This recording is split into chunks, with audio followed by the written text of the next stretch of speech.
questions that have been going to be asked today were submitted by Tea Party supporters and members. These are also people that care about community, and the school board is the very heart of community. It is the essence of not only controlling tens of millions of dollars in our tax money, but also controls the orientation, the safety, and the direction of the children who will be leaders of tomorrow. But why are you running for Fort Bend ISD School Board? There's 2 minutes. I'm going to ask that of you and Ramesh, and then we'll move to the next position. Can you hear me? There are several reasons why I'm running for Fort Bend ISD School Board. First, it's my commitment to volunteerism. But one thing that's remained constant throughout my life has been my commitment to volunteerism. I've spent the past 10 years at MD Anderson, visiting with cancer patients on a weekly basis. My commitment to education, I'm currently involved in the district-wide planning committee.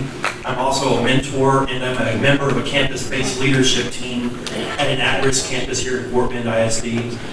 To my third point, working in the Texas public school system has fueled my desire to be a servant to the students here at Fort Bend. And last, I'm a parent. I have a vested interest. Within the next 2 years, 2 of my children will be attending Fort Bend schools. Going through the process of being involved within the district the past few years has really opened my eyes to what's important to keeping local control in our school district here in Fort Bend. That is one of the most important parts of education here in Texas. I was born and raised in Texas. Grew up in the Texas education system, and we need to keep our education at our local level. Thank you. Thank you. I'm running for 3 reasons. The first one is the world is flat. Thanks to Fort Bend ISD, today my son is representing Fort Bend ISD in Google. It's a great experience to have. I want to ensure every child should get the experience of whatever they want to have. I want to ensure that they learn to their fullest potential.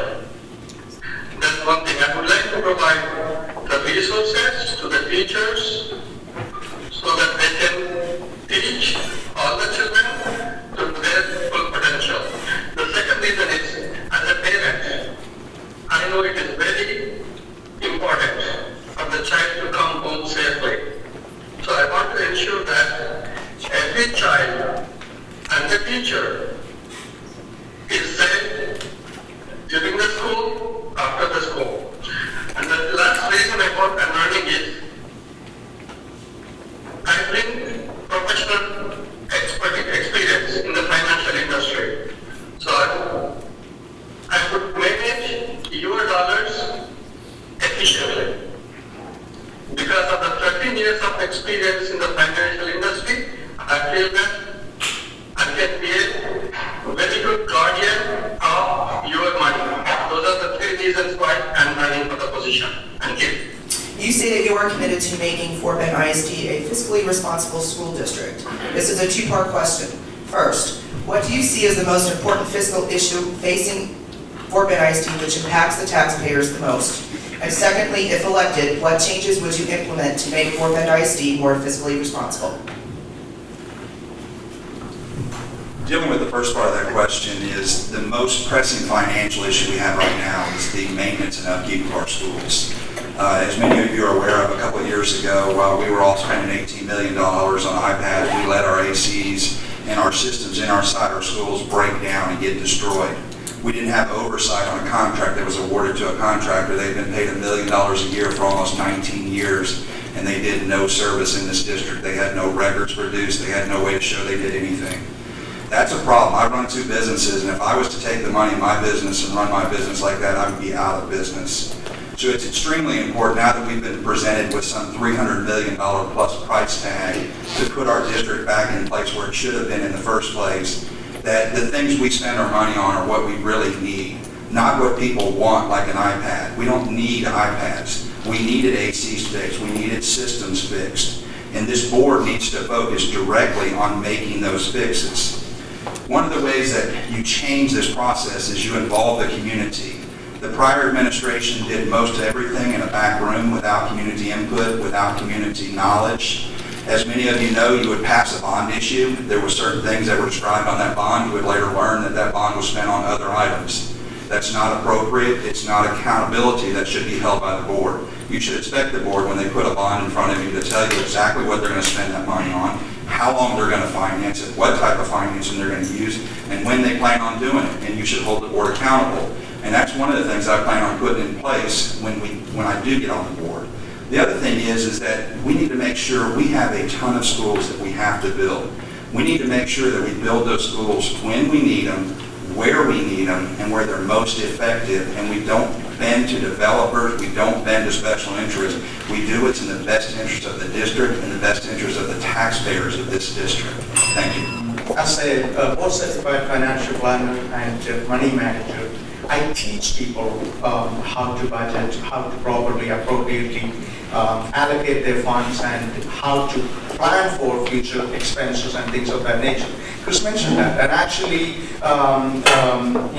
the maintenance is one of the major issues. Half of the need the new report showing is maintenance, means it pass along and it passing, if they never took care of that issue. And I believe it is irresponsible, because the same philosophy, if you have a car, if you don't change oil for $20 a piece, for after a while, your engine is going to break down, and which is going to cost you maybe $8,000 or $10,000 to fix. So the same philosophy, and I believe fiscally responsible means we are addressing the maintenance, which is one of the major issues. And obviously, like I said, being a financial planner, I advise my clients how to use, and I don't think when it comes to government, when it comes to school, when it comes to any institution, it is not any different. If you, most of the time, you use your money you have. And obviously, I'm a small business owner also, the same way we practice in our business. So the same issue, same way I'm going to work with the existing board and whoever, if I get elected, and work with people on the board, fiscally responsible, because we cannot run any business. We cannot run any business with the money you don't have, and it's very simple. And we wanted to use that money for better use, better future planning. And I believe we need to build new school, and some of the schools are over capacity up to 130%, and we need to address that issue. If we have to spend money on anything, I believe real estate and infrastructure is the place where we use our money. And that would be, we are planning to do that would be my priority. Thank you. You say that you lead with laser-focused financial oversight. If elected, what changes will you implement in being a board leader? Okay, great question. First thing is you got to understand that the board is bombarded with a financial package from the administration that needs to be improved. And board members need to have the ability as a team of 7 to decipher through the financials and what's happening to our school district on an independent basis. So immediately, one of the things the skills that I possess, and I do it in private practice and I do it in every organization I'm assisting, is take the very complicated and try to move towards the simple. I grew up in Southwest Oklahoma. If it couldn't be explained on the back of a pickup, it wasn't worth talking about. So the reality is the financial package that's coming to the board right now is deficient. There's several things that bother me about it. One is it isn't tied to any financial statements. It's Excel spreadsheets. My experience being in financial enterprises, whether it be little, big, or multi-billion-dollar enterprises, if we have spreadsheets, they're ripe for error. So I think, again, it's a team of 7, but the first thing they've got to be able to do is decipher the data that's coming at them.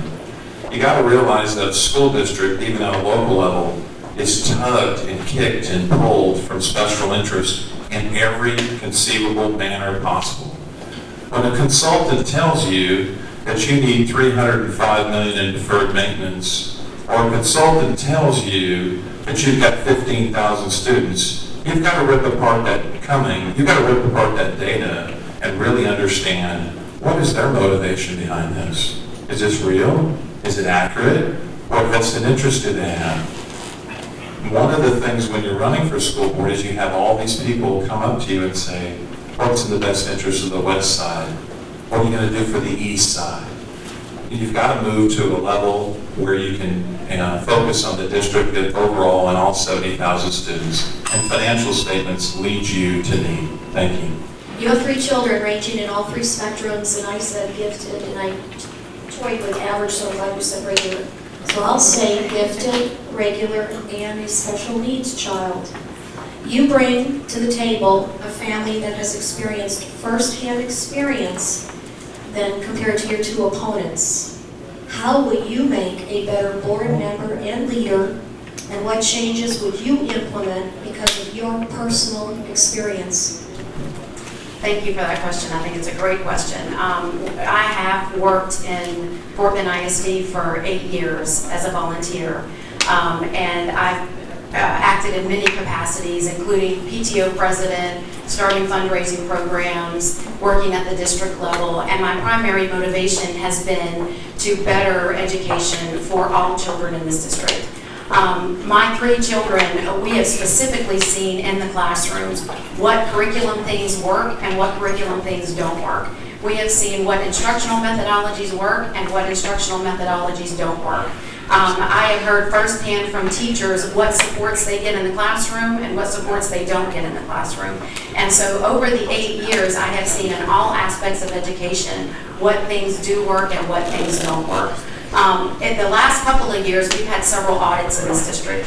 We've had a curriculum audit, we've had a facilities audit, and we've had a TEA compliance review of special education, and I have participated in all 3. And in that capacity, I have given my opinion about what things I think need to be changed.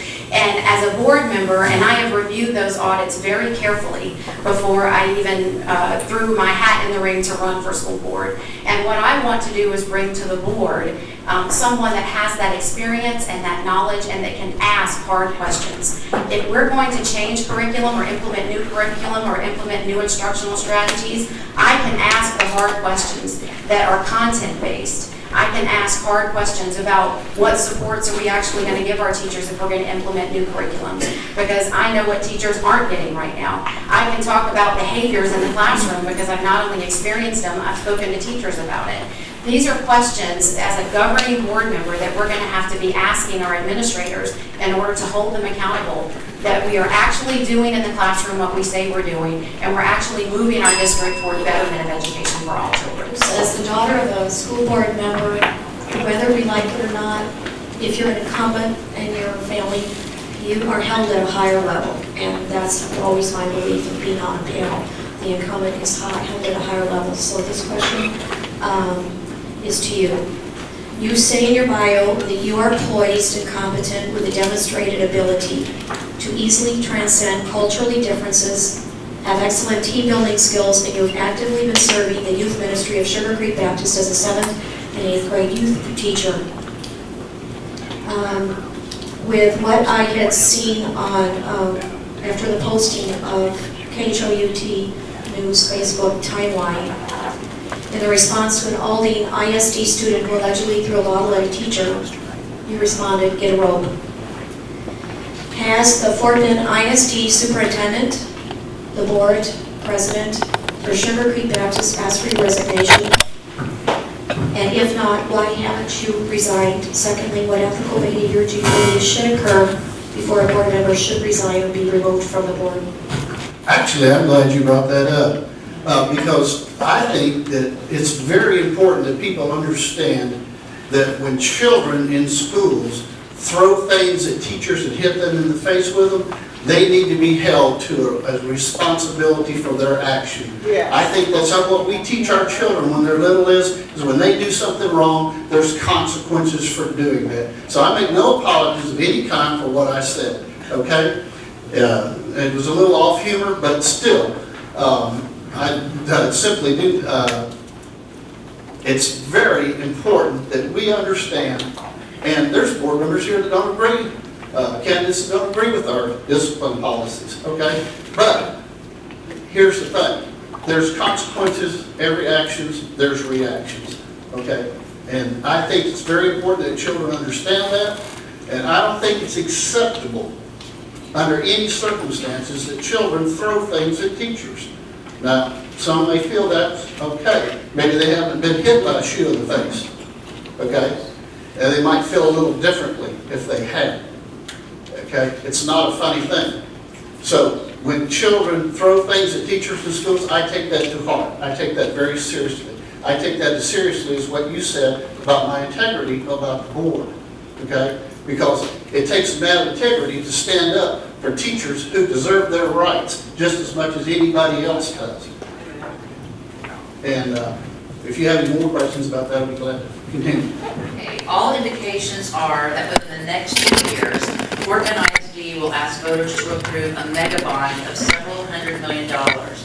Please share with the audience your background, education, training, or experience that would be of benefit to the district as a trustee when considering the financial implications of such a large bond. Okay.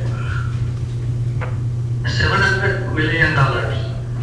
They need $700 million in the next 10 years. I think it's 5 to 10 years if I'm not mistaken.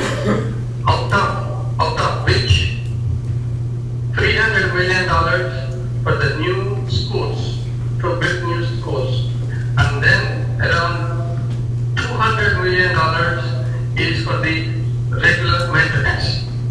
And then some money that we have already been using it every year. I think the reason I'm explaining all this is we need to understand the $700 million bond is not going to be there. There will be a bond, but not $700 million. My experience, I manage, in our office, we have over 160 wealth management professionals. My team is responsible for managing billions of dollars. Okay, go ahead. Can you close up in 10 seconds, Ramesh? In 10 seconds. Okay. I will be very prudent in understanding the finances. I will ensure that the money is spent wisely. I've worked in the financial services industry for the past 12 years. In fact, my day-to-day business is being a financial advisor. It doesn't take an expert to look at this and raise some eyebrows and really think about what's being proposed potentially. If elected, I'll look line through line and see what this money is to be spent. I initially would not approve it blindly. Understand that I will look line to line and see exactly what this bond was designed to be spent on and how it is being proposed. Thank you very much. As you probably know, Common Core Standards and C-Scope, a less than transparent curriculum, was banned in Texas during our last legislative session, and many states that had initially adopted these standards have since learned that they do not want Common Core and will now not implement in their state. However, there are reports that Common Core and C-Scope are both being implemented via other programs throughout our state, only with a different label. What is your opinion of the core standards and the effects these standards will have on our students in Texas? And if you are committed to the goal of making sure our kids are smarter and prepared for a successful future, what will you do to ensure that our school district does not implement Common Core or C-Scope or its principles, no matter what the label? I need 15 minutes to answer this. Very simple. Let me tell you this. I honestly believe, I believe in local decision. Every school district is different. I don't know, this Fort Bend ISD is one of the most diverse school districts maybe in the country. And when you go to some part of Texas, you may not see that diversity. So there are needs are so much different. And also our curriculum, I totally believe we have a lot of room for improvement. Obviously, there is college readiness, and we have a lot need to be done when it comes to preparing our children to go forward for a successful career. College readiness is a major issue, and when it comes to supporting a local, a local managed or understanding our children's need, a curriculum, creating a curriculum, that kind of stuff, I support very much. Thank you. I've already been pretty outspoken about this. Common Core and C-Scope is nothing but an indoctrination of our students, point blank. Nobody in the office of Washington should be telling us how we're going to educate our kids in our local community. That's why you have a school board. Our job is to sit there, and when our administrators and our teachers come forward with the curriculum, We need to look at that curriculum and make sure it meets what the community of Fort Bend ISD wants, and then we let them go forward. If it doesn't meet what the community wants, then we look at them and say, this is not acceptable, please go back and redo what's not available in this community. If you've been online, you've seen some references, some math questions that are out of Common Core. You've seen some statements that are made about our current president and other presidents. You've seen history changed in Common Core. That is the problem with Common Core and CSCO. That's the reason why we have to bring back decisions to our local boards. That's why our legislators in Austin did House Bill 5 and said, look, we're going to allow our local school boards to decide the career and technical training of our students, and we need to continue to push for that. How many times do you believe a teacher should be fired and rehired? And how do you justify the repeated rehiring of the same teacher as being fiscally responsible? That's a good question. I would have to look at why the teacher was fired. I actually have personal experience with this because we had a situation with a teacher with one of my daughters, and that teacher was fired, and she was fired for reasons that she should not be ever rehired anywhere again. So I would have to look at specifically what the situation and circumstances are, but I would think that if conduct rises to the level of calling for dismissal of a teacher, that would be enough in my mind to say that we should not rehire that teacher. But again, I would want to look at the specific circumstances. As far as firing and rehiring multiple times, maybe you get a one-time pass, but I can't imagine that you would get more than a one-time pass, and that would be my opinion on that. All right, you say that you have raised teachers' salaries and want to restore fiscal restraint. So in essence, that you are fiscally responsible. Do you know or can you educate us today on what the cost is to us, the taxpayers, when you hire, fire, rehire, fire, and again rehire the teacher? What is the severance that they receive and the actual cost to us as taxpayer? Can you help us out here? Well, to my knowledge, Fort Bend doesn't hire, fire, and rehire teachers. But that is a function of the personnel department, which is a function of operations. As far as what I think they should do, I think if a teacher is not performing in the classroom to the standards that meets this district standards, that meets the community standards, then they are put on what's called a growth plan. And then if they don't meet the standards after a year, then they get fired. They either get on the bus, there's a spot for everybody on the bus, okay? But they either get on the bus or they get broke. And it's just that simple. And so I don't believe in passing employees from one spot to another, from one teaching position to another position, or from one school to another, as has been done in the past in transfers. And I think that may be what you're making reference to. The truth is that everybody has a place on the bus. They get on the bus or they move on.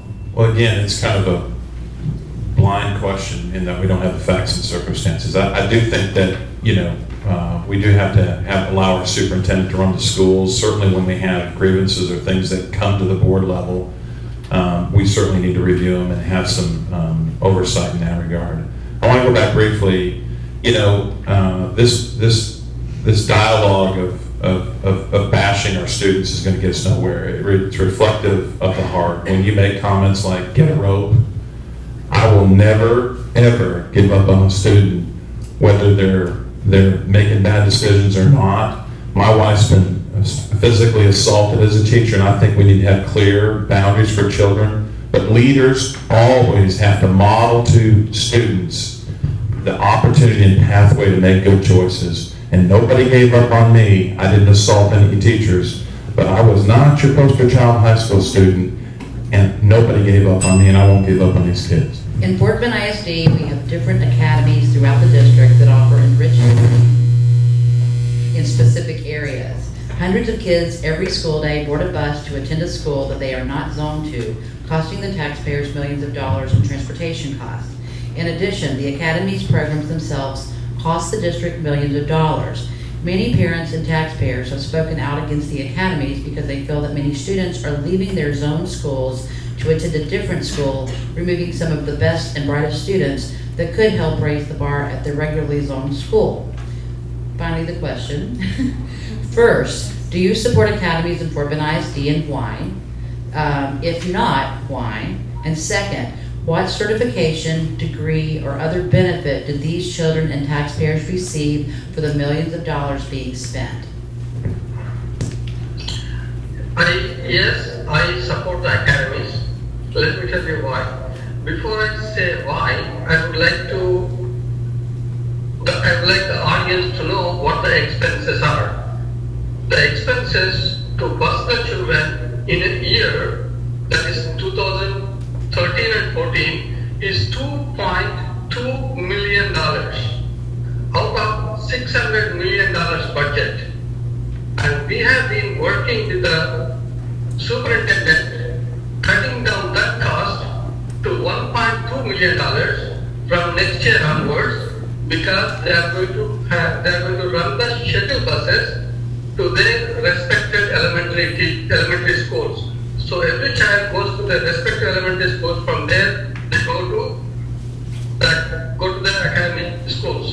So it's only $1.2 million. And instead of hiring, for example, an organic chemistry teacher in every school, it is cheaper to bus everybody to one school. That's the second part of that question. You said, I got hung up on, do you support academies? And the answer is no to that, but what's the second part of that? The end of the question is, what certification, degree, or other benefit do these children and taxpayers receive for the millions of dollars being spent on the academy? I do not support academies. I do not know the second part of that question about what extra degrees they receive. I know they've been effective in some part. They are a small part of our district, but most importantly, we have students on the east and west side that are at 180% capacity, and we really need to take a look and see where we're spending our money and how we're spending our money, because most importantly, we have students that aren't receiving the correct type of education that they deserve.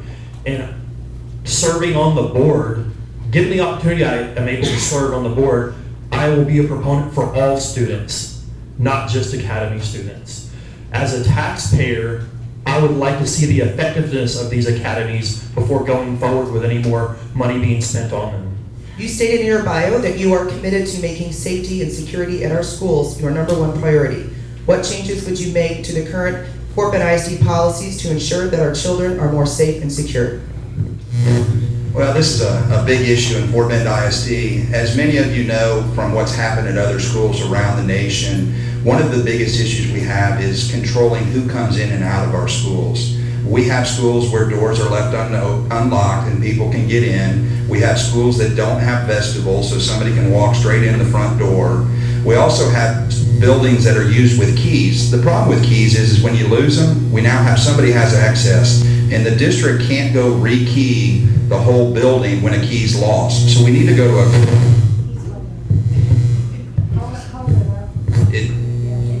to a card system where a card can be turned on or off on an instant. It can be tied to a student's ID. If a student needs to get in and out of the building, they can get in and out of the building. But there's other issues that we need to work on as well. There's safety issues in our school where maintenance has not been kept up and the safety of our students has been compromised, which is the reason this maintenance, getting it back up to where it needs to be, is so important. Absolutely. Why should I say no to that answer? Because safety of our children, safety of our teachers, anyone who work in school is definitely a #1 priority. And I have noticed my wife is a teacher with Fort Bend ISD, and she also many times said situations like some schools, kids are required to wear a name tag or a card identifying themselves. Some schools don't have that. Policy in place, and I make sure every school need to have that, because we don't know, usually the bad people, the bad guys, is going to pick good schools. So I believe safety and security have to be a #1 priority with so many measures we can go on. Due to lack of time, I'm not going to get into the details, but definitely it is #1 priority, yes. Will you fight against tenure and eliminate it in our district? Do you believe in term limits for a board member, and if so, how many terms? And would you have supported and voted for the $18.2 million iPad program if you had been a board member? Okay, I'm going to start backwards. Absolutely not. I was a community member that was against it and spoke out against it, and I would not have supported it. There were way too many other things we could have spent $18 million on. iPads are now sitting locked up, not being used at all. It was a complete waste of money. I do support term limits for board members. I think that it is important to allow for turnover, for fresh ideas, for new people to come in, especially as our children progress. I think we need to have more community involvement, and I do support term limits. I do think it's good to have board members that are helping to steer the direction of the community, as long as they're supported by the community for a certain number of terms, but there is a limit. What was the last question? Tenure, will you fight to get rid of it in our county? Yeah, I would fight to get rid of it, because I do think it is important that we have teachers that are high quality, administrators that are high quality, and I don't think we should keep them just because they've worked there a certain number of years.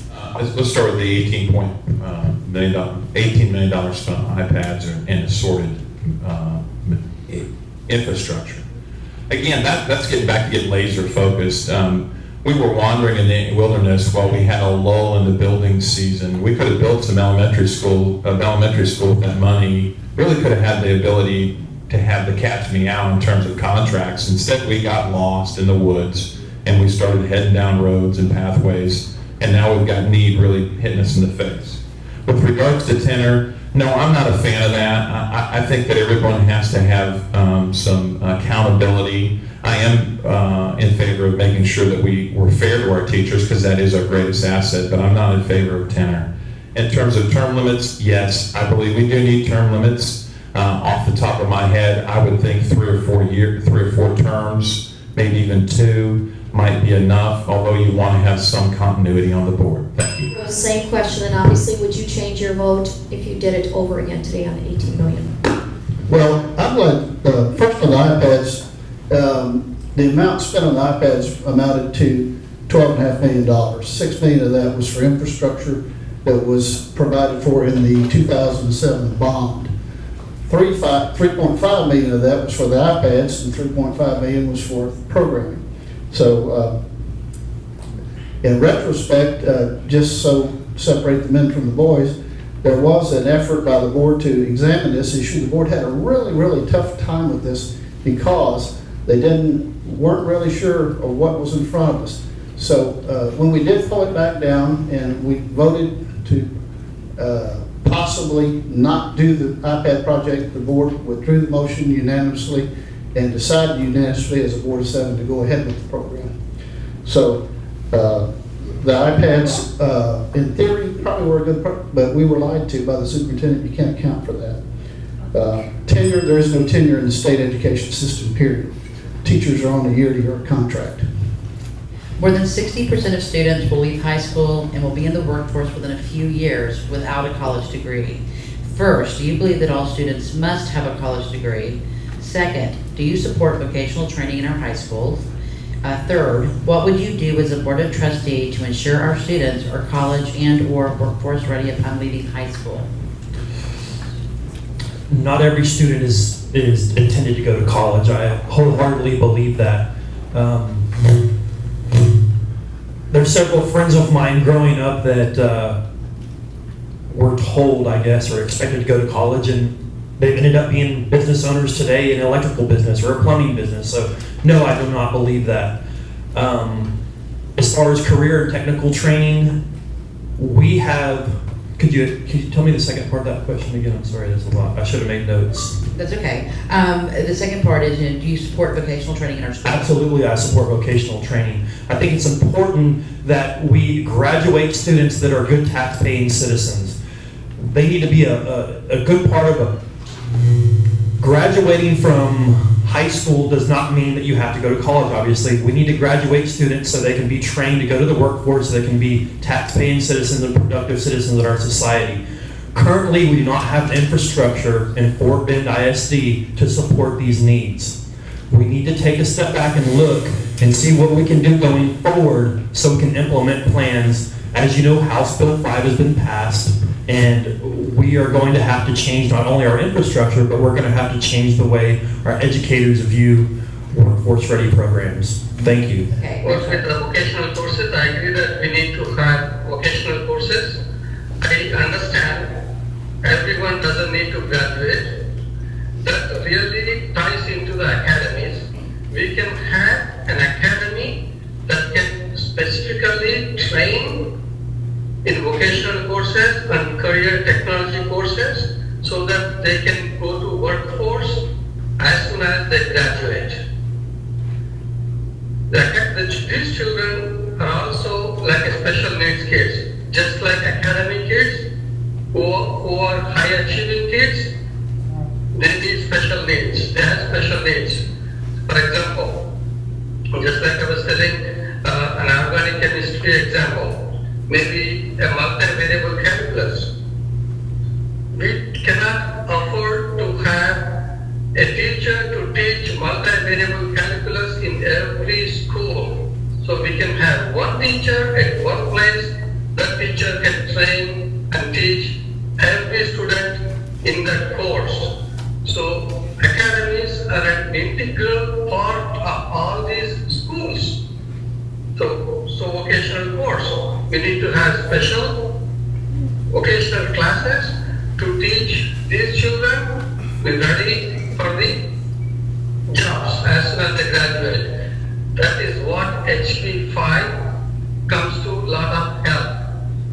Oh, I got 2 minutes, okay? The second question I'm rushing in there. So this is one of my campaign promise. We are going to have vocational courses in the schools that we are not using to the full potential. Fort Bend ISD mission is to teach every child to their full potential, whether it is an academic kid, whether it is a kid who is not graduating or college. What is your understanding and opinion on the growing mental health issues affecting our children and our community, the effects of drugs, illegal and legal, and what do you see your role as a board member is in helping to address and confront this issue within Fort Bend ISD? What do you see as the most contributing factor to this growing crisis? Thank you, I appreciate it. I have one request before I get into that question. I like to answer that academies question you asked, if you get an opportunity, because I really like to, because I don't want the audience going home thinking whatever you heard is the last word about academies. Well, actually, we can maybe tag at the end. Yeah, if you could, I greatly appreciate it. I like to answer that question. Okay.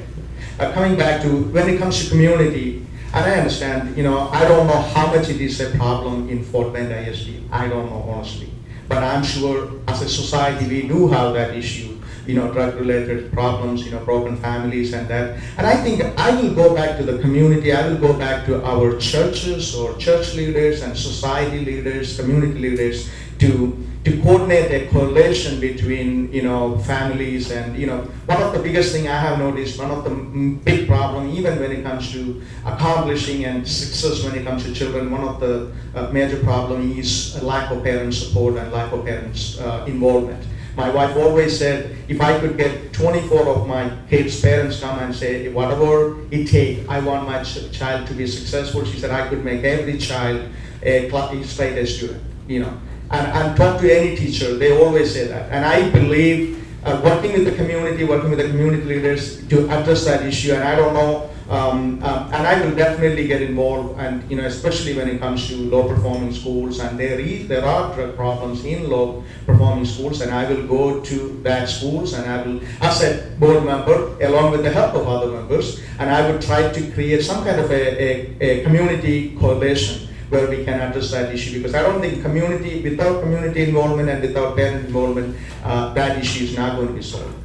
Mental health is a big issue in education, period. We've got a problem across the country, and it really boils down to is we have these kids when they come into the school, we have the opportunity to provide mental health services to them. We don't know what baggage they're coming to that school with. We don't know if their parents fight at night. We don't know if they get abused at home. We don't know if they're eating a meal at home. We don't know if they're living underneath a bridge. We really need to get involved in mental health. And unfortunately, I was talking with Betty at Wharton Community College just last night. And one of the things that we talked about is if we don't get involved when their kids in mental health, when they leave that school and they haven't had any mental health treatment, you'll see them again, but you'll see them in the prison system where it costs a lot more to take care of that mental health issue. Dealing with the drug use, we've got a significant problem. I became aware that in 2 of our schools, we had undercover DEA agents actually making buys in our schools, and I had the unfortunate opportunity of having a parent that approached me, and his daughter was arrested for selling drugs in Fort Bend ISD. It is a big problem. We can't run from it. We can't hide from it. And for those of you that think it's just an East Side problem, it's really not. It's a problem in our higher end schools where they have a lot of money and they have a lot of time. And we've got to deal with it. And that ties hand in hand with mental health, because one of the things these kids are selling is these narcotic drugs that they're taking for ADHD. And the schools have become big pushers of drugs for ADHD students, and it's getting abused significantly. So we need to get involved in mental health. Now, the flip side of that, it does cost money. It is an investment in our students, but it's a much better investment when we're doing it ahead of time with our kids than wait and reacting when they're in a jail cell and we have to keep them locked up because they can't operate in society. And that's a failure on our part. We need to stop it in the schools. We need to make mental health a priority, and we need to engage the community in that same process and stop having people run from the issue. What is your understanding of the growing mental illness crisis in our community, combined with drug use and the games our middle school and high schoolers are playing, and the enormous damage social media is playing? And what is your role in helping on that front for our families and our community? Well, let me address that as best I can. Mental health wise, we spend a ton of money in our budget every year on special education. Some of that's related to mental health, okay? As far as drugs and social media, those are really 2 separate issues. The drugs are a problem. They're not just a problem in Fort Bend County. They're not just a problem in Houston. They're not just a problem in Texas. They're a problem all over the country. And kids are selling Adderall, and they're selling all kinds of stuff. And the most dangerous and the biggest pusher that they're buying from is their parents' medicine cabinet. And that's a real social problem. Social media is how some of this stuff's promoted. So our kids can't live without 5 minutes without an iPhone or an iPad or some sort of social device. So it's more prevalent now than it's ever been. Now, the way in schools, as far as the way the school district approaches it, is the access that they can have to the internet at schools is limited through filters. So the social media problem doesn't actually come into the school, other than what goes on outside the school affects what goes on inside the school. I.e., they plan activities outside the school that maybe there's going to be a fight the next day, et cetera, et cetera, et cetera. It gets texted to all their friends. But that's a problem. We have an excellent police department. We have an excellent special education department. That's things that they work on, that they're aware of. Bob Conlon, who is our student services director, works on these type of issues every day of the week. And so it's a big deal for Fort Bend, and it's something that we're always working on. What is your understanding of the growing mental illness crisis in our community, combined with drug use and the games our middle and high schoolers are playing, and the serious damage social media is playing? And what is your role in helping our children and our community? I assume you mean as a board member. Correct. Yes. Thank you. All right. As far as mental health, I'm well aware of it. I lost a good friend of mine, 3 years ago, to mental health, committed suicide. So we really do have a problem. I think one of the things that we do is try to increase the education and make sure that as a school district, we are using and integrating the resources we already have in place in this county to help with that. As far as social media, one of the problems we have is some bullying that goes on in social media, and that contributes to the problem. What I have found that's best to work is to, we've implemented the anti-bullying policy for the school district, and it's nearly impossible for them to try to police it. What we really need to do is develop programs where the parents can opt in to where when you get 2 parents involved, then it stops. And that's the success I've found, because there is a lot of mean girl activity that goes on, or mean boy or whatever on social media, that really the schools are just not equipped to try to police it all. But when we get the parents involved on both ends of that, that stops. With regards to drugs, again, one of the things we've got to do, and our legislature's worked real hard, we've got to expand opportunities for our kids and educate them that there are pathways to a future. We're waterboarding these kids largely with a one-size-fits-all educational model, and they're turning to alternatives to escape. And we've got to make sure that they know there's a future for them in this society, and we're going to help them get the skills that they need to embrace our Texas economy and move from dependence to independence. And they need not just hope, but really a plan of action, and we can give that to them. Thank you. The first thing I want to do is dispel this misconception that special education and mental health are the same thing. While mental health and special education do have some overlap, they are not the same thing. In fact, Fort Bend ISD, in many cases, over-identifies kids because they have mental health issues, and they place them in special education classes where they get resources that are irrelevant to the mental health issues that they have. And so what we need to do as a board is we need to make sure that we have services and resources in place that are actually addressing the mental health issues instead of over-identifying our kids and paying more money by putting them in special education. So that's going to help our budget, and it's going to help our kids. We can go out into the communities, and there are resources that we can use that will cost us a lot less and help us to save in our budget by bringing these resources into the school. And there are people out there willing and ready to help. We just haven't tapped into them. And as a board member, I think it's our responsibility to go out and tap into those resources so that we can bring them in for our kids and our teachers. We're not equipping teachers to handle this. We're not training them on the mental health issues that we have going on. And that's completely different than training them on disability. And we've got to step up and start having meaningful staff development in this area. We also can partner with the juvenile justice system, and I've spoken with Judge Elliott about that. He's got a mental health court, and we can get a better understanding, and we can partner with him and see what things he's seeing out there and how we can tap into it in our school systems. The other thing is social media. So I think this is a big issue, and there is social bullying. And this happens a lot with our kids with disabilities and without disabilities. And our administrators' hands are tied a lot of times in being able to handle these issues because they act like it's outside of the schools. Well, folks, it's not outside of the schools. There are devices, there are phones, there are all kinds of things going into our school every day, and our kids are tapping into this, and they're doing it in the schools. And we need to have district policy that allows our administration and our teachers to deal with this instead of just saying, well, it's the parents' responsibility and I can't do anything about it. Basically, we've had a really big problem going on in the district with a lot of rezoning, people being moved all around. It's been very contentious.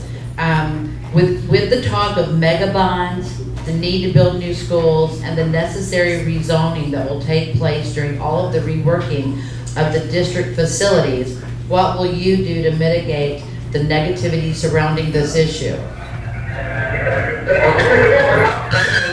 think you're talking about the facilities management plan. I have been part of this steering committee ever since it was started. For the last 6 months I have been in there. I've been attending the steering committee. I have been a big participant in there. Because of the growth of the district and the age of the district, we do really need to build new schools, and we may have to rezone, or we may have to, I think that they propose that we need to have new classrooms. We need to have new classrooms, and then we probably need to, especially the overcrowding is happening in elementary schools. I do not see any overcrowding in the high schools. Based on the information given, all the high schools are up to 90% full. I've been involved in the district-wide planning committee as well, and really this is a result of no long-term planning previously.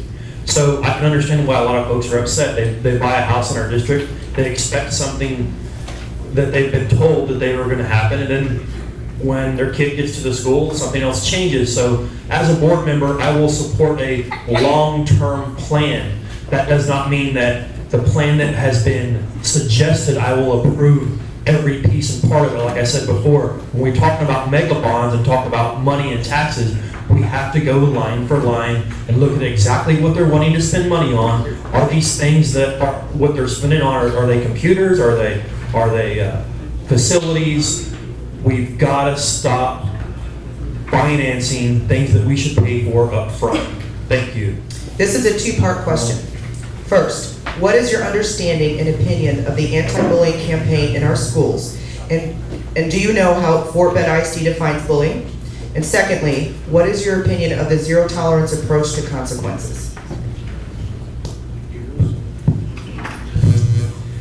The problem is real simple in Fort Bend ISD. We have a policy we don't enforce. My daughter suffered from bullying so bad that for the last 3 years, my wife and myself have had to drive her to another school and pick her up every day while the individuals that bullied her remained at the school, and they get a bus ride and they get all kinds of the privileges that my daughter doesn't get. My daughter has to go visit a psychiatrist because of what happened during bullying. It's because this district didn't enforce its policies. It is a huge problem. It happens on this board. If you watch those board meeting videos, you will see a board member bully another board member. There has been nothing done about it. We are modeling behavior that we should not be modeling, and we should be giving our students something they can take back. Not a zero tolerance, but a hand on the back that says, look, it's okay. We know you have some problems, but this is not the way to handle it. Don't act out. Come to me when you have a problem. Let's talk through it. Bullying is associated with mental health. I had the privilege to attend or being a coordinator, facilitator for the diversity conference at Fort Bend ISD a couple of weeks ago. And I got an opportunity to interact. One of the subjects they were talking about was bullying in school. And I personally never experienced anything with my children, but I come to realize it is a major issue. It is absolutely a major issue. And I grew up in a very different culture where this kind of stuff are not tolerated.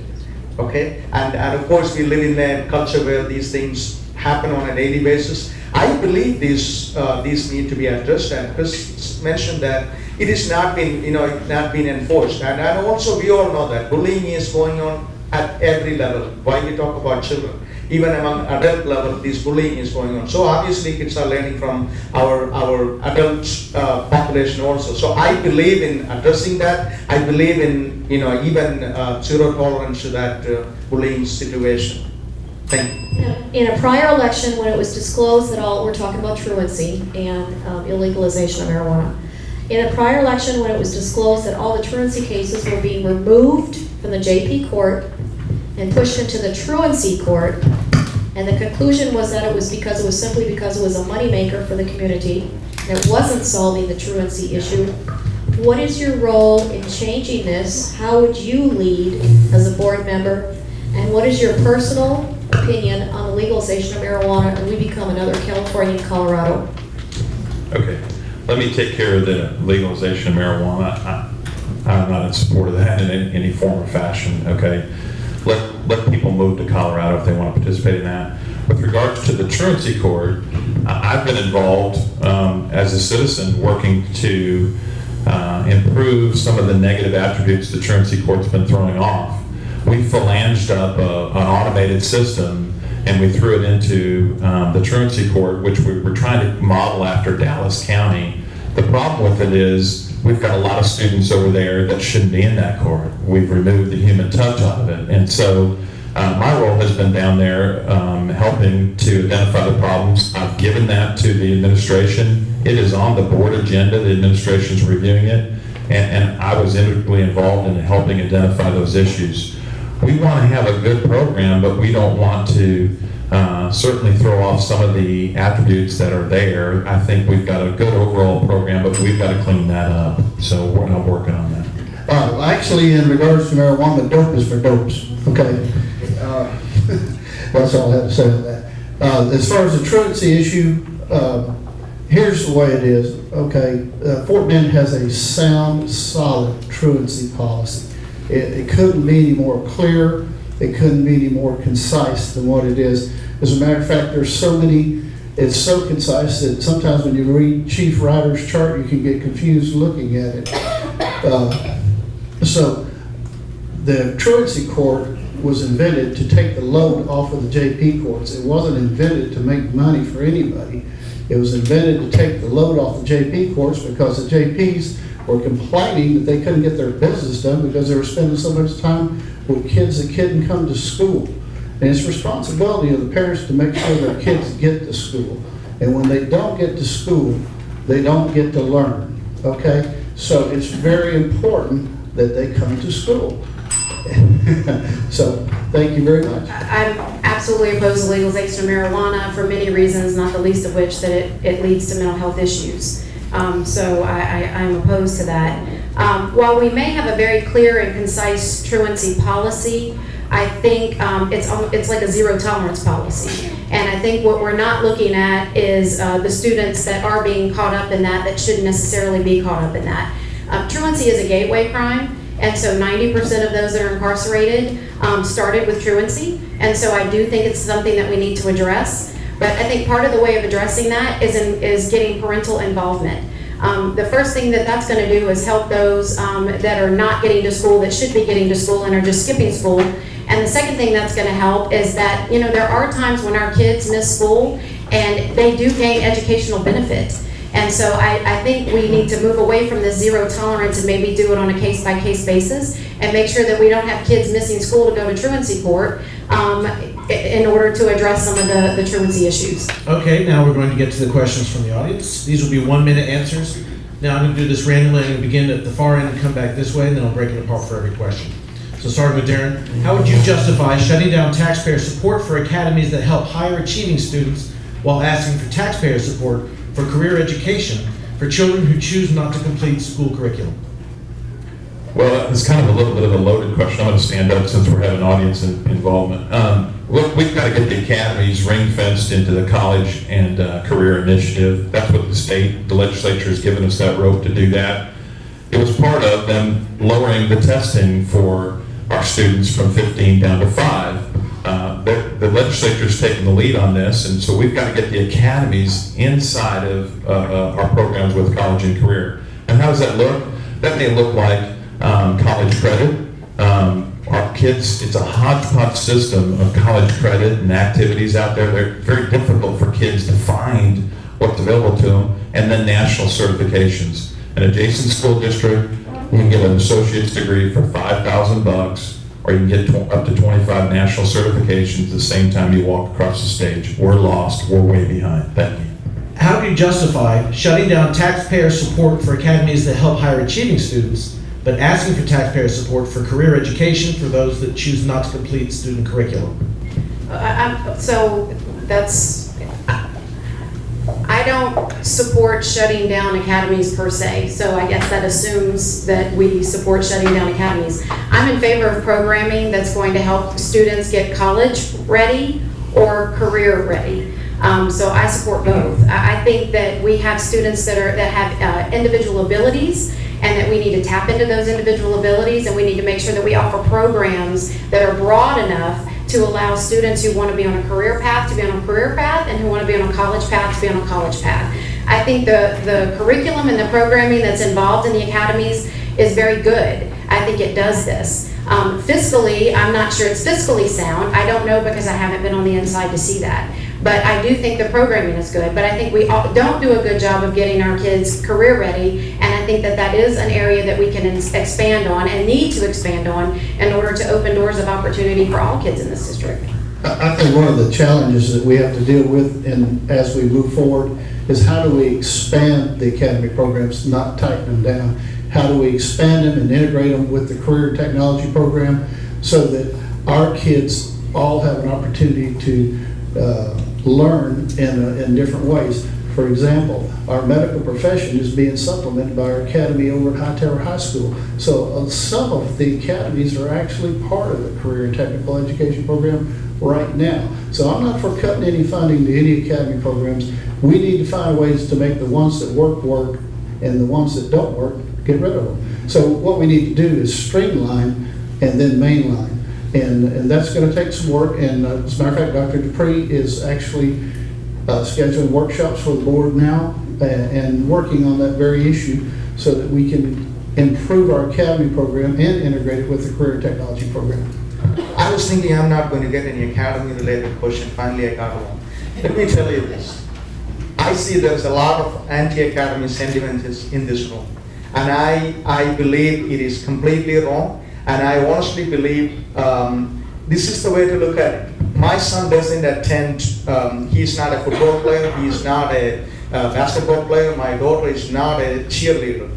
That doesn't mean we don't need that programs. Because I don't like it, that doesn't mean, that's the same way I feel about it. I have 3 children attending academy programs, and I could tell, that's why I said I wanted to answer this question very badly, because my son is, graduated from, Hightower High School Medical Academy, and he graduated number 5 and moved on to UT Dallas with a full ride. One of the reasons he is where he is because of the academy. That's where he realized, I can talk about it, that's where he realized he wanted to be a cardiologist, because he was able to work with some renowned cardiologists in the Greater Houston area. That's the reason why he got that experience. And I will come back and answer this more about academies. Thank you for this opportunity. One of the biggest things about the academies and career and technical that everybody gets confused is that they're 2 separate programs. They really are one and the same.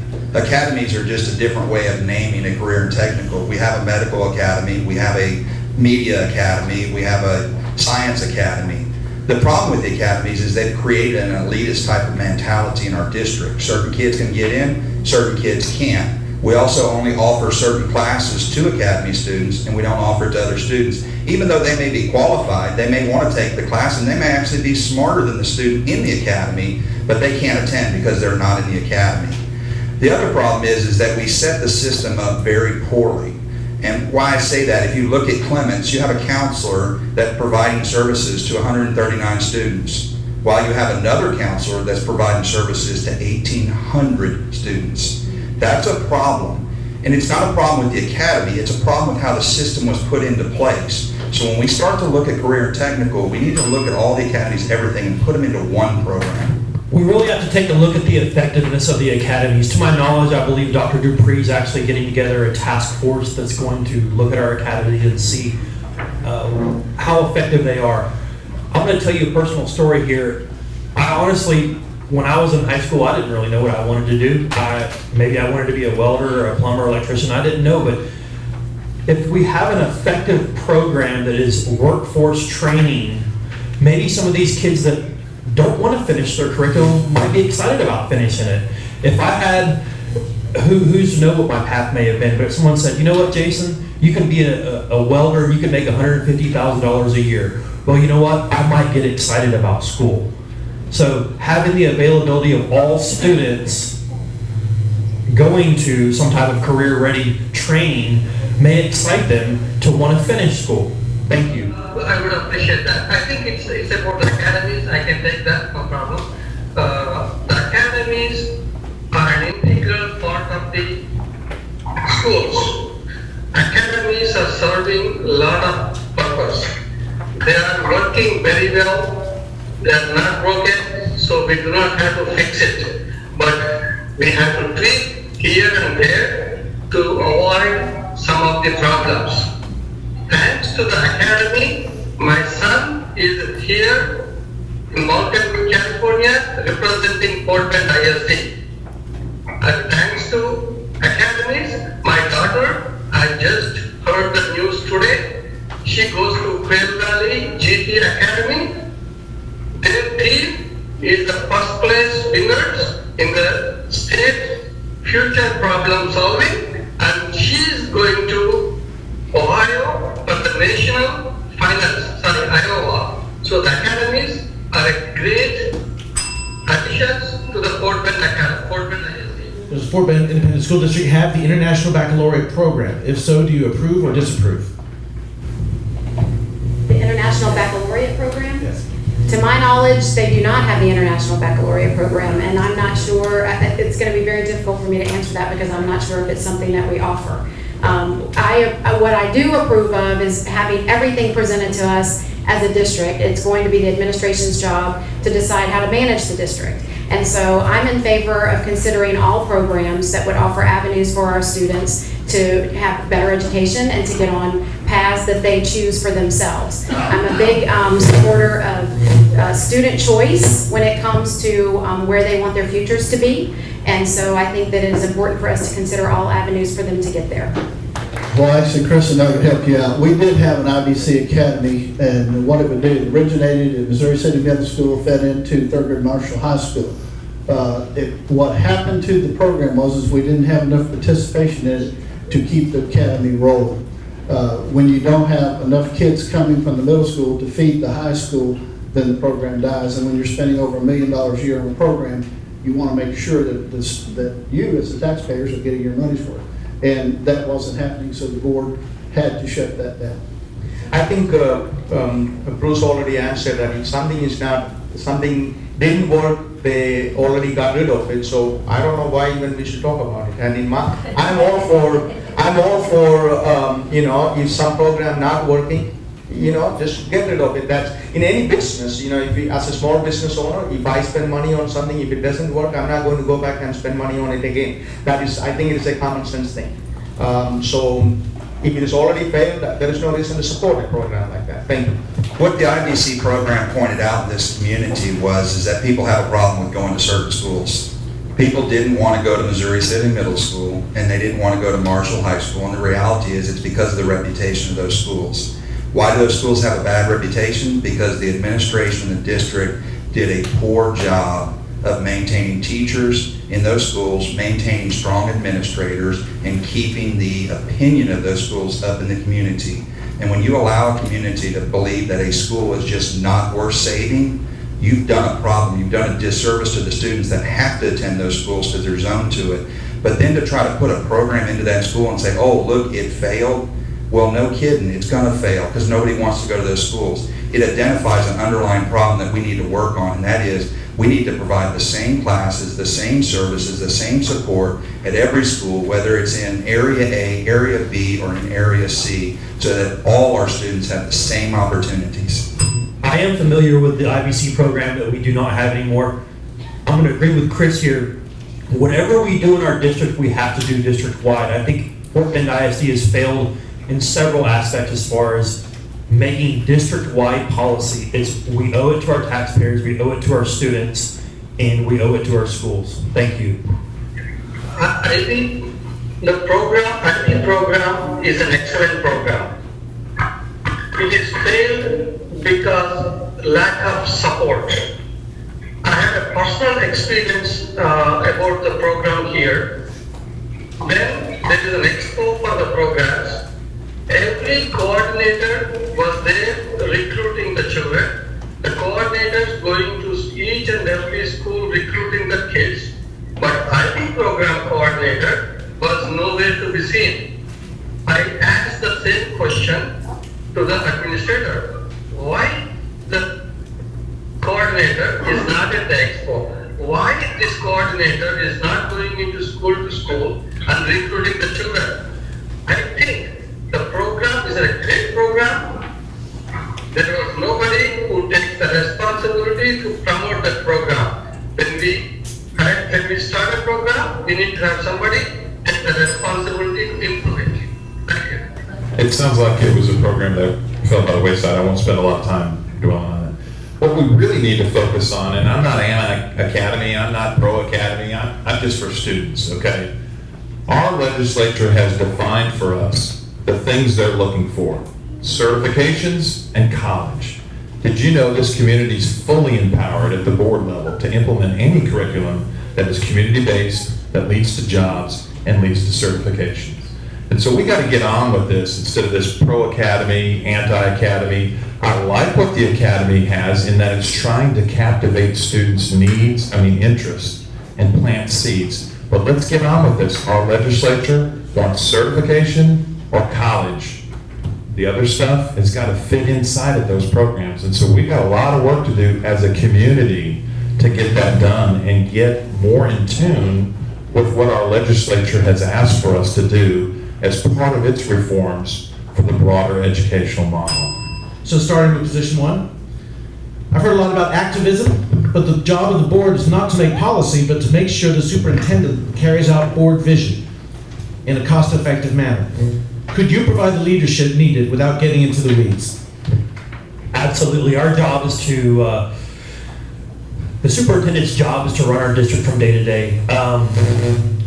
The board is designed to have different people from different backgrounds with different ideas to work together so that we can support our superintendent.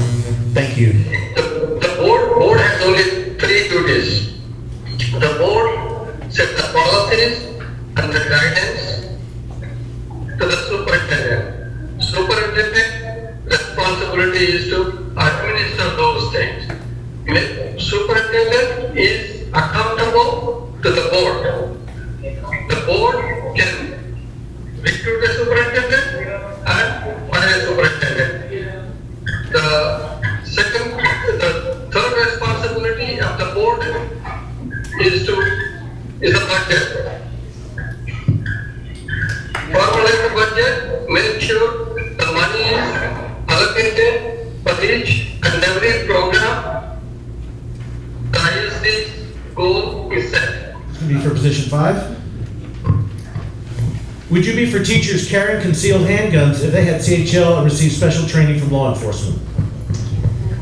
This is a hard question, and I'm going to tell you why. I spent 6 years in the military. I served in 2 tours of combat. I'm a decorated disabled vet. It is hard to identify the enemy. And let me tell you what happens when a gunman comes into a school. He's not coming in there to make friends. He's coming in there to kill other people, and he's coming in there to die. And when that police officer shows up from Fort Bend ISD or from the sheriff's department, they don't know who the shooter is, and they don't know how to identify him. So anybody that's got a gun is now a target. I don't want to have to be the guy that sits there with Chief Ryder when he goes to the kids and tells them that we accidentally killed your teacher because they pulled out a gun. I also don't want to be the board member that has to go to a parent and say that a teacher fired at somebody and killed your student. That's a major problem. There's too many risks with having teachers with guns. With that being said, I think we do need to put officers from Fort Bend ISD in our elementary schools. Thank you. This is actually a question very interesting, and I heard people talking about it. I talked to my wife about it. What do you feel about it? She said, I'm a teacher. I teach, and that's what that's what I know, and that's what I know the best. That's what I do. And she said, the last thing I want to worry about, I deal with a bunch of kids. Some of them are good, some of them are maybe, I'm not saying bad, but they're not listening or whatever. Then I got to worry about where is my gun is and what happened to it. And absolutely I don't support, and talk to a teacher what he or she feel about it. I almost guarantee more than 90% of the teachers are going to say they don't want to carry or they don't want to be responsible about a gun. And I'm against that. I think we need to have more police officers, in our campuses, and we need to have more law enforcement. They know what to do with gun, and they know how to handle a situation. I'm totally against arming teachers with gun. Thank you. The next question is for position 4. In the past, it seems that the Board of Trustees has rubber-stamped administrators' requests for programs. I, for one, object to most of the programs as they are extra educational or not educational. What do you think? We'll begin with Bruce. It's kind of hard to answer that without knowing exactly what program we're talking about. But I'll just say this. Whatever comes before the board has to look at it as a board. There's 7 members. We have workshop sessions and there are public meetings. Anybody can come. When these items are brought before the board for discussion, there's even time for the audience to put in their comments at these workshops. So as things come up, if you have concerns about it, the time to let the board know is when we have the workshop about that, and then the community has their input into it, and we're open to listen to that. And other than that, the board has to pretty much go with the information that they're presented with. That's what the responsibility of the administration is to provide us with good information to make good decisions. I think the breath of fresh air this past year has been the transparency and community involvement that we've had. And I think as board members, it is not our role to rubber stamp what the administration brings before us, but to look at it objectively and to look at it with the help of community input. The last processes that have gone on this past year have been to allow community involvement, to allow teacher involvement, to allow parents to get involved. And I think as parents, we should be involved, especially in the curriculum and programming that's going to be before our children in the classroom.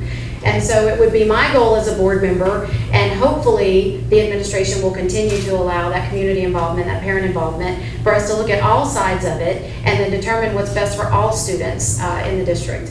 And so in order to do that, we can't be a rubber stamp. And I think when we have board members that just rubber stamp whatever the administration puts in front of them, I think that's how we got in the position we're in right now. I mean, certainly we've gone on a journey and circled back and picked up the community, or have driven the car back around and tried to pick the community back up. And I do think that, this concept of rubber stamping, we've kind of moved beyond that. I think it's important that we understand that as a board member, we're not professional educators too. So there is a line there in terms of getting down in the weeds. And I'm going to tackle that question that was polarizing last one.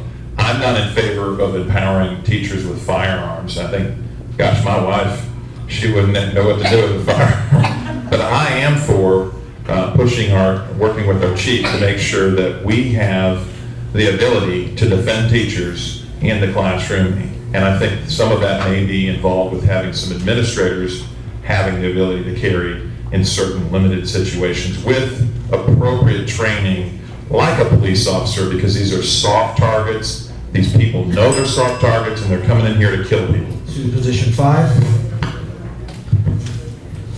Based on the FBISD Financial Committee recommendations. 5. Let me jump around. Based on the Financial Committee recommendations, what is your opinion on tax dollars being used for a pre-K program?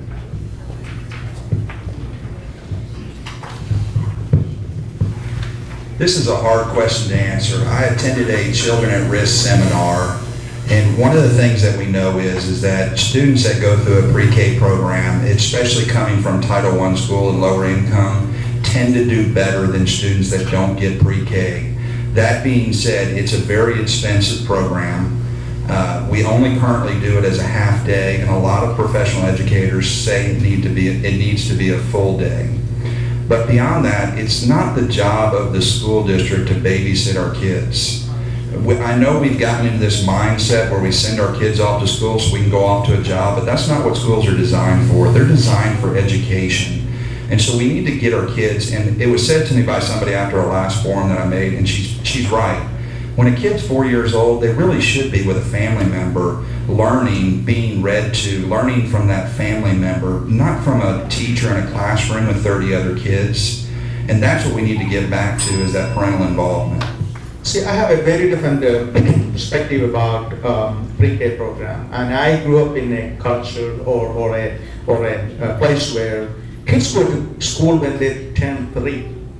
And you know what, those kids are, education, that it is building blocks. You just continue to, build that foundation. And I believe it is absolutely, if the fund is available. Obviously, it all come down to, if there is money available. If there is money available, if it is viable.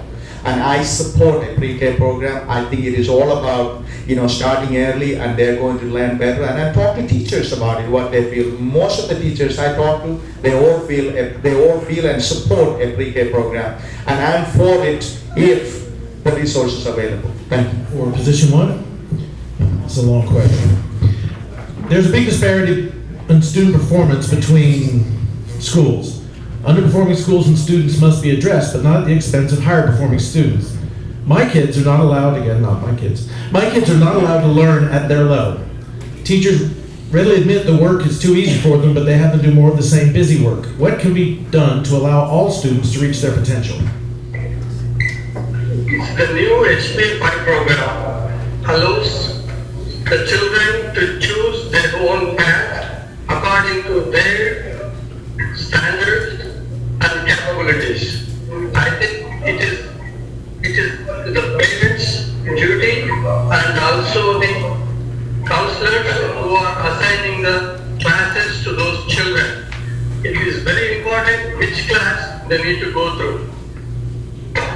The child who is not passing algebra 1 cannot study algebra 2. So they need to be prerequisite to go into the next class.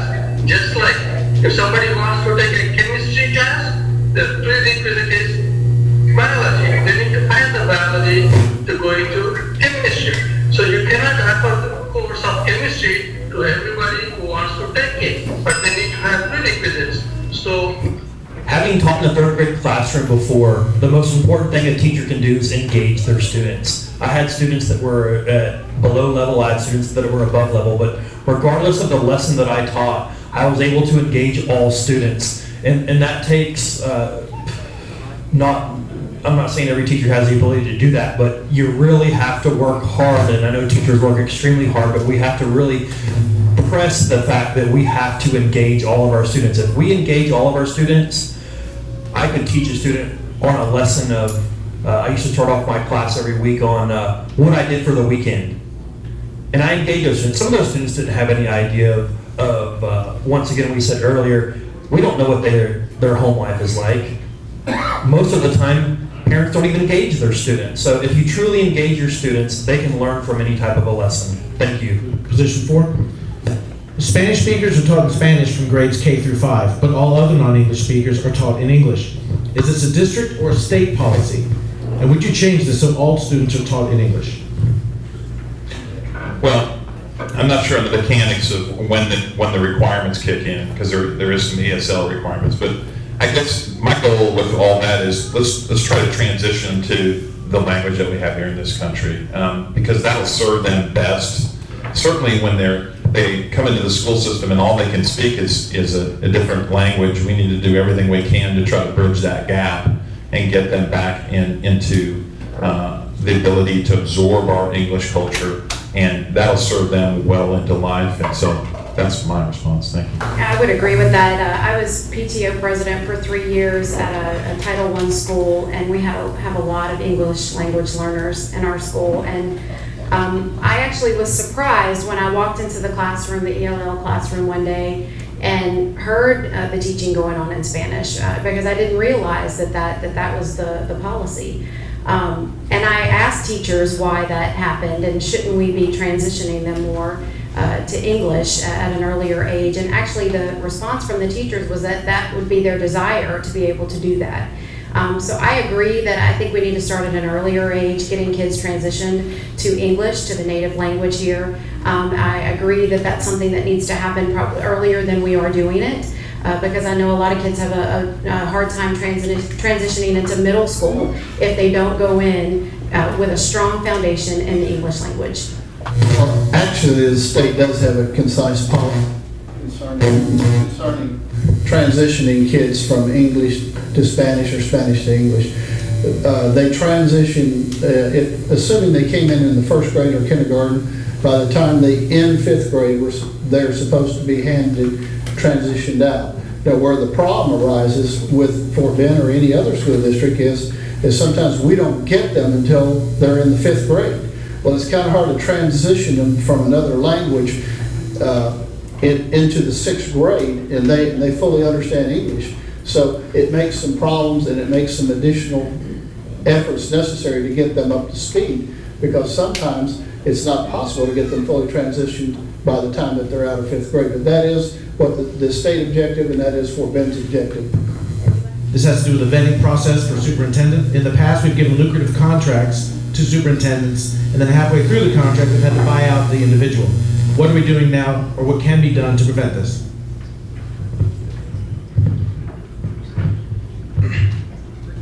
So is that mean to say, once we give the contract to superintendent, then they changed it in the middle of? I'm assuming that it refers to doing a better process of vetting a superintendent so we don't have to remove them or ask them to leave halfway through their contract.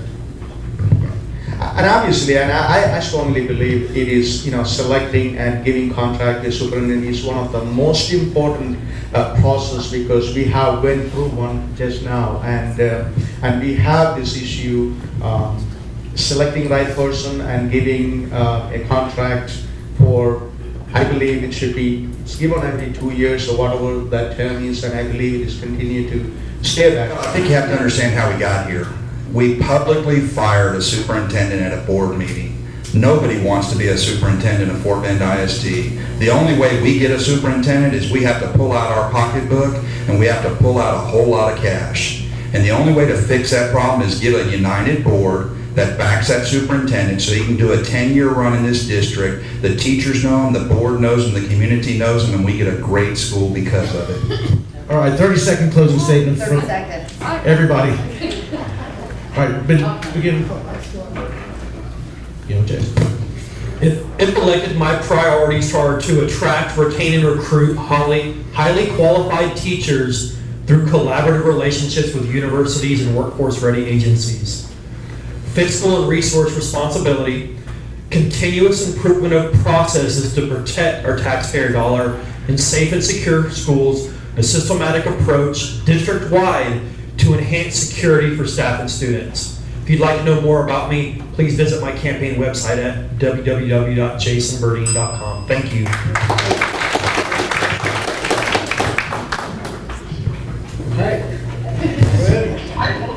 Sorry, okay.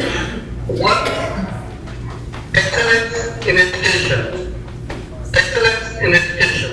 Number 2, safe and secure environment for the parents, for the students, and the teachers. Fiscal responsibility is my third priority. And the fourth priority is community involvement.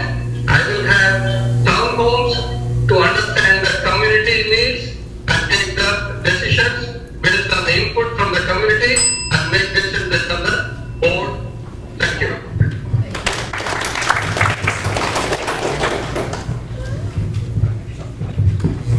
I want to go ahead, 1 minute? 30 seconds. 30 seconds, okay. You got a lot of choices you got to make May 10th. If you vote for me, I mean, essentially what I'm trying to do is get on the board and make sure that we're good stewards with what we've been entrusted. And make sure that we build trust, because trust with the taxpayer is absolutely critical to meet student need. We will never be able to meet student need if we don't have taxpayer trust. Secondly, I'm wanting to help to move the needle as a business person to help empower our community to give these kids real opportunities as they leave our system. Thank you. 18 years of experience as an attorney, 18 years of experience as a small business owner, and 8 years of experience as a district fighting for students and fighting for teachers. And that's what qualifies me.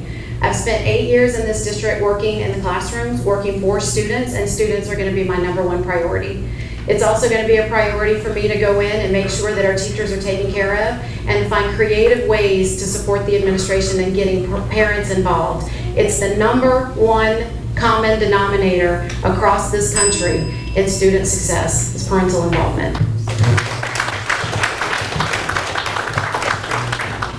3 years ago, this same group, I heard you say you didn't want any new taxes. We haven't had any new taxes in 3 years. 3 years ago, you said you wanted a new administration. We gave you a new administration. 3 years ago, you said you wanted to cut debt. We cut bond debt by $71 million. 3 years ago, you said you wanted us to take care of the teachers. They've gotten a raise 3 years in a row. Qualified, experienced, accomplished. That's what I bring to the table. Thank you. Improving teacher morale is one of my top priority, and better teachers, hiring, retaining, and compensating better teachers is going to be a top priority. And also promoting vocational trade school, we talk about a lot, that's going to be a priority issue. School safety, and being married to a Fort Bend teacher, and I have 3 children attend the Fort Bend system, and I'm a board certified financial planner. I understand money, budgeting, and check out my website, kpgeorge.com. I hope you consider it. Thank you. Well, I've showed up at the board meetings, I've stood up at the board meetings, and I've spoke up for the parents, the students, and the staff. But I've gotten to the point, if it's a survivor analogy, I can't go any further without your help. What I need is I need your help in early voting. I need your vote so that I can continue on to that board and continue what I've been doing for the last 8 years, and that is showing up, standing up, and speaking up. Thank you.